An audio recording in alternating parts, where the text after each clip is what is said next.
Dalam rumah yang tampak bahagia, tersembunyi rahasia kelam yang tak pernah terbayangkan. Rangga, seorang pria muda yang baru menikah, terjebak dalam pusaran godaan dan konflik batin saat mertuanya, Lestari, perempuan anggun dan misterius, mulai menunjukkan perhatian lebih dari sekadar ibu mertua. Cinta, dosa, dan penyesalan bertabrakan dalam kisah ini, ketika satu kesalahan memicu rangkaian kehancuran sebuah keluarga. Siapa yang benar, siapa yang salah, dan bisakah cinta tumbuh di tanah yang terlarang?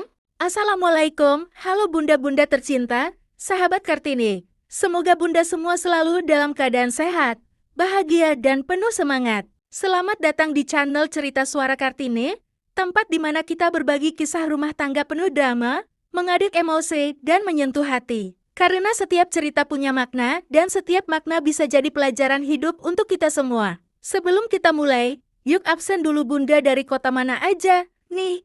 Jangan lupa like dan subscribe ya biar nggak ketinggalan cerita-cerita menarik selanjutnya. Bab 1, Pernikahan yang Tak Sempurna. Hujan mengguyur pelan di hari pernikahan Rangga dan Ayu. Senyuman terpajang di wajah semua tamu, termasuk di wajah Lestari ibunda Ayu yang tampil anggun dalam balutan kebaya biru laut.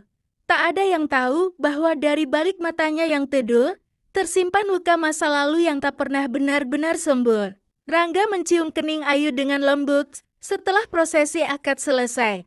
Hatinya bahagia, tapi ada keraguan kecil yang berbisik di sudut pikirannya. Ayu adalah perempuan baik, penyayang, tapi entah kenapa hatinya selalu merasa belum penuh. Beberapa minggu setelah menikah, Rangga dan Ayu pindah sementara ke rumah orang tua Ayu karena proyek rumah mereka belum selesai. Di sanalah semuanya bermula.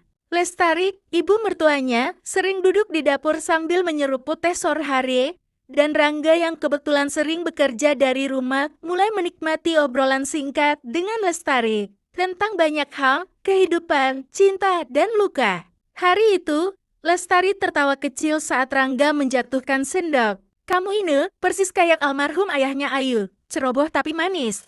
Rangga tertawa, lalu menatap Lestari. Ibu masih cinta sama ayahnya Ayu? Lestari terdiam sejenak. Cinta itu kadang gak cukup.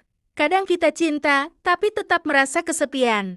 Ada jeda, ada tatapan, dan di saat itulah sebuah batas mulai retak. Bab 2, Titik Renggang.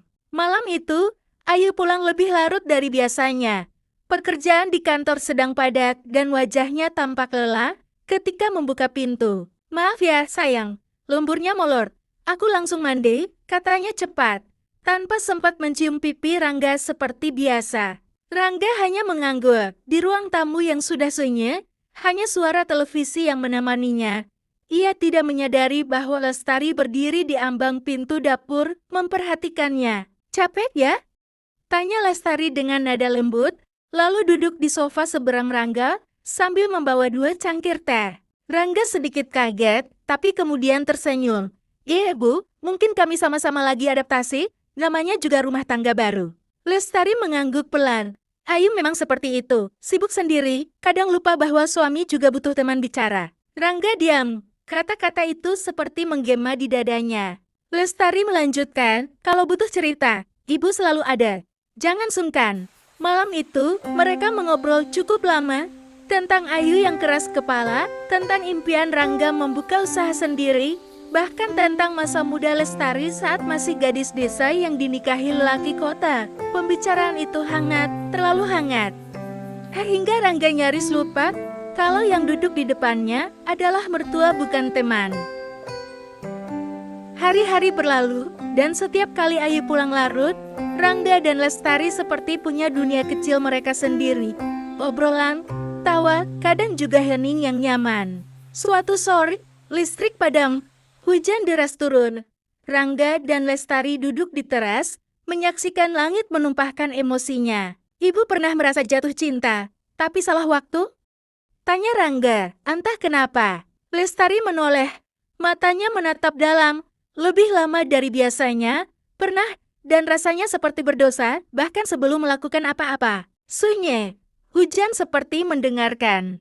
Dan di antara sunyi itu, pandangan mereka bertemu, tak bisa lepas. Ada sesuatu yang berubah, sesuatu yang belum dilakukan, tapi sudah terasa beratnya. Sesuatu yang akan sulit mereka tarik kembali. Bab 3, Malam yang tak direncanakan. Hari itu, Ayu mengabari lewat pesan singkat. Sayang, maaf, aku harus keluar kota 2 hari untuk pelatihan. Nggak bisa ditolak, kamu jaga rumah ya. Rangga membaca pesan itu sambil duduk di ruang makan, masih mengenakan kaos oblong dan celana pendek. Hujan sor kembali turun, seperti mengulang-ulang skenario yang sama. Rumah itu terasa hening lagi, dan seperti yang sudah-sudah, Lestari datang dengan 2 cangkir teh.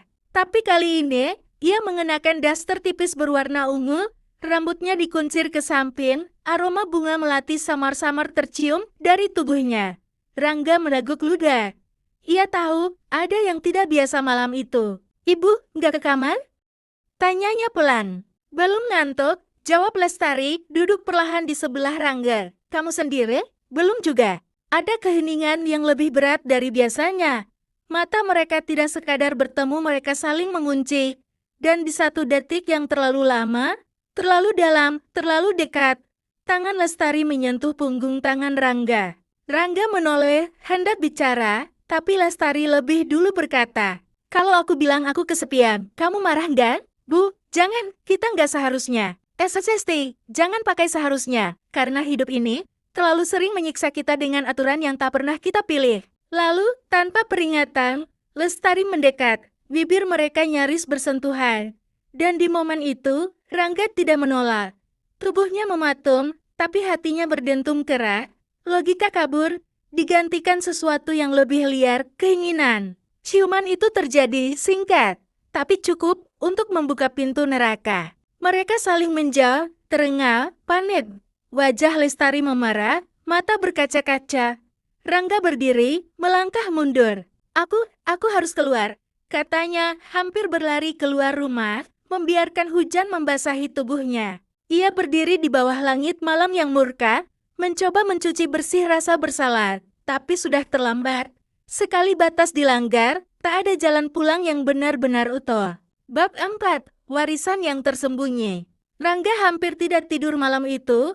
Hujan sudah reda sejak tengah malam, tapi pikirannya tetap bergemuruh. Ia menghindari tatapan Lestari keesokan paginya. Untung Ayu masih di luar kota.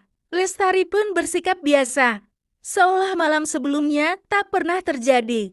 Tapi Rangga tahu, itu cuma kedot. Ada getar aneh di mata Lestari, campuran rasa takut, rasa bersalah, dan mungkin sesuatu yang lebih dalam. Sore harinya, Rangga menemukan Lestari duduk di ruang kerja suaminya yang sudah lama meninggal. Ruangan itu biasanya terkunci, tapi pintunya terbuka sedikit. Bu, panggil Rangga pelan. Lestari menoleh perlahan. Di tangannya ada sebuah album foto lama dan sebuah surat yang tampaknya telah menguning dimakan waktu. Aku ingin cerita sesuatu, Rangga, katanya. Suaranya tenang, tapi gemetar di ujungnya. Tentang siapa kamu sebenarnya? Rangga mengernyit. Maksud ibu? Lestari menunjuk ke foto dalam album itu. Seorang pria muda, gagah, mengenakan seragam tentara. Itu ayah kandungmu, namanya Surya. Rangga mendekat, perlahan. Matanya membesar. Ayahku, tapi ayahku meninggal waktu aku kecil. Dan itu bukan orang ini. Lestari menggelam. Ayah yang kamu tahu, bukan ayah kandungmu. Surya adalah lelaki yang kucintai sebelum aku menikah dengan ayahnya Ayu. Tapi Surya pergi bertugas dan hilang selama bertahun-tahun. Saat dia pergi, aku mengandungmu. Rangga terpaku, dunia seakan berhenti. Kamu, anakku, Rangga. Dek, seketika, seluruh tubuh Rangga terasa dingin.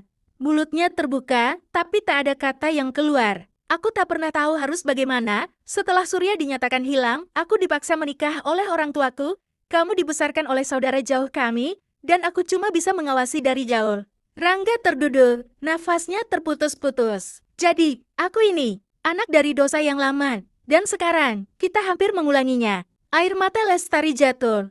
Tangannya bergetar memegang surat lama dari Surya, yang baru sampai bertahun setelah ia dinyatakan hilang. Surat yang berisi janji kembali, janji yang tak pernah ditepati. Dan Rangga kini bukan hanya merasa bersalah karena mencium ibu mertuanya, tapi juga karena mencium ibu kandungnya sendiri. Bab 5, Rahasia yang membunuh pelan-pelan. Sejak pengakuan itu, Rangga seperti mayat hidup. Ia masih makan, masih bicara, masih tersenyum di depan Ayu saat istrinya kembali dari pelatihan tapi jiwanya kosong. Lestari pun berubah. Tak lagi menghampiri Rangga, tak lagi mengajaknya bicara di sore hari, tapi mereka bukan lagi dingin, melainkan penuh luka yang mendidih pelan-pelan. Suatu malam, Ayu mendekap Rangga dari belakang, membaringkan kepalanya di punggung suaminya. "Kamu lagi banyak pikiran, iya?" bisiknya. "Kok akhir-akhir ini beda?" Rangga terdiam, tangan Ayu hangat, tulus, seperti tali yang menahannya dari jatuh ke jurang. Tapi justru itu yang menyakitkan. "Aku cuma ngerasa gagal jadi suami yang baik," jawabnya pelan. Ayu mencubit pipinya manja. "Yakin? Jangan-jangan kamu ada cewek lain?" Rangga tertawa kecil, tawa kosong. Kalau Ayu tahu, dia bukan selingkuh dengan wanita lain, tapi dengan ibu kandungnya. Dan Ayu adalah adik tirinya. Besoknya, Rangga diam-diam pergi ke makam Surya, ayah kandung yang tak pernah dikenalnya. Di sana, ia duduk berjam-jam, memeluk surat usang dari Lestari, kepalanya penuh suara-suara. "Harusnya aku nggak lahir, harusnya aku nggak nikahi Ayu, harusnya aku." "Rangga!" Suara itu memotong pikirannya. Lestari berdiri di belakangnya, matanya bengkak, wajahnya lusuh. "Aku mau pergi," katanya, "keluar kota, mungkin selamanya." Rangga menatapnya tajam. "Kamu pikir itu akan menyelesaikan semuanya? Aku nggak mau kamu menanggung semua ini sendirian. Kita sudah menanggung ini bersama sejak malam itu," bisik Rangga. Lestari mendekat, tangannya menyentuh pipi Rangga, seperti ibu menyentuh anaknya, dan seperti wanita menyentuh lelaki yang dicintainya. "Aku nggak pernah benar-benar bisa jadi ibumu, tapi aku juga nggak bisa terus jadi wanita yang menginginkan anaknya sendiri." Air mata jatuh di pipi mereka. Tak ada pelukan, tak ada ciuman, hanya jaran yang tak bisa lagi dijembatani. Malam itu, Rangga duduk di kamar kerja sendirian. Ia menulis sesuatu, sebuah surat untuk Ayu, sebuah pengakuan, sebuah kehancuran, sebuah kejujuran yang bisa memutus semua, atau mungkin menyelamatkan satu jiwa yang tersisa. Bab 6, surat terakhir. Pagi itu, Ayu menemukannya di meja rias sebuah amplop putih bertuliskan namanya dengan tulisan tangan Rangga yang rapi. Tak ada ucapan selamat pagi, tak ada suara langkah suaminya di dapur seperti biasa. Cuma keheningan. Dan surat itu. Dengan tangan gemetar, Ayu membuka amplop itu. "Untuk Ayu, istriku yang paling kusayangi. Mungkin saat kamu membaca ini, aku sudah pergi. Bukan untuk lari, tapi untuk menyelamatkan apa yang tersisa dari harga dirimu, dari hidupmu, dari cerita kita. Ada hal yang seharusnya tidak pernah terjadi ya, dan ada hal yang seharusnya kamu tahu, walau aku tahu ini akan menghancurkanmu. Aku melakukan hal yang paling kau benci, aku mengkhianati kamu. Bukan dengan wanita asing, tapi dengan ibumu. Dan, kalau itu belum cukup, untuk membuatmu membenciku, dengarkan yang ini. Ibumu adalah ibuku juga. Aku adalah anak kandung dari Surya, lelaki yang mencintai ibumu. Sebelum dia menikah dengan ayahmu, aku lahir dari rahasia. Aku adalah luka yang dikubur terlalu dalam. Dan aku baru tahu semuanya setelah kami melakukan dosa itu. Aku tahu, kamu pasti ingin memukulku, meludahiku, atau mungkin berharap kamu tak pernah mengenalku. Aku pun berharap begitu. Tapi setidaknya, kamu berhak tahu semuanya, dan aku tidak ingin menutupinya lagi. Maafkan aku, Ayu, maafkan atas cinta yang tak pantas ini. Dan, jika kamu masih bisa menyisakan sedikit ruang untuk ingatan yang baik tentangku, simpanlah satu. Aku mencintaimu, bahkan saat aku tahu aku tak pantas. Surat itu jatuh dari tangan Ayu. Dunia terbelah. Tangisnya pecah seperti anak kecil kehilangan arah di tengah hutan. Ia meraih dadanya, seolah jantungnya sendiri menolak menerima apa yang baru saja dibaca. Di luar kamar, dunia tetap berjalan. Burung-burung tetap bernyanyi, matahari tetap naik. Tapi hidup Ayu tidak akan pernah sama lagi. 1 minggu kemudian, rumah itu kosong. Lestari benar-benar pergi. Rangga menghilang. Dan Ayu tetap berdiri, luka, tapi berdiri. Ia duduk di meja makan yang dulu biasa dipenuhi tawa. Di hadapannya, 2 cangkir teh. Yang satu masih penuh, yang satu kosong. Seperti hatinya,